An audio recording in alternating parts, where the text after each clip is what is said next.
কি গো, টিফিনটা দেবে নাকি আমাকে বাইরে থেকে খেয়ে নিতে হবে? হ্যাঁ হ্যাঁ দিচ্ছি। এই নাও। আজকে তোমার জন্য আবার আমার লেট হয়ে গেল। এখন অফিসে গিয়ে আবার বসের কাছে কথা শুনতে হবে। বলছি, একটা কথা ছিল। আমি তোমাকে বলছি আমার লেট হয়ে গেছে, তারপরেও তুমি আবার আমাকে ডাকছো। বলো কি হয়েছে?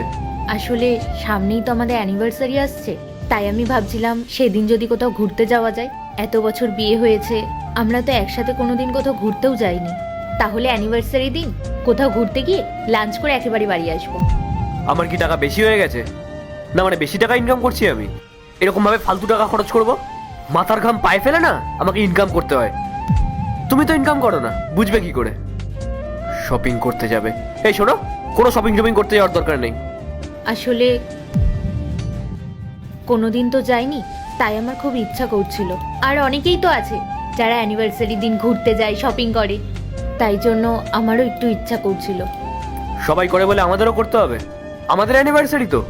আমি তোমাকে বলছি, কোনো দরকার নেই এই সমস্ত নাটক করার। অ্যানিভার্সারি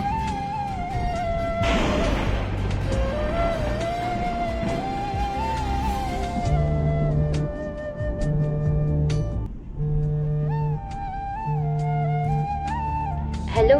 কি হয়েছে আবার? আরে কাজ করছি, ডিস্টার্ব করছো কেন? আসলে আমার মা আসছে তো, তাই জন্য। তাহলে আমি তোমার মাকে গিয়ে নিয়ে আসি। না আমার তো আর কোনো কাজ নেই তোমার এই ফালতু কাজগুলো করা ছাড়া। শোনো, সংসারটা তো আর তোমাকে চালাতে হয় না, আমাকে চালাতে হয়। তাই তুমি এইসব দিকগুলো বুঝবে না। আর মা যখন আসছে তখন আসার কি দরকার? আসতে বারণ করে দাও। মাথা খারাপ করে দিল।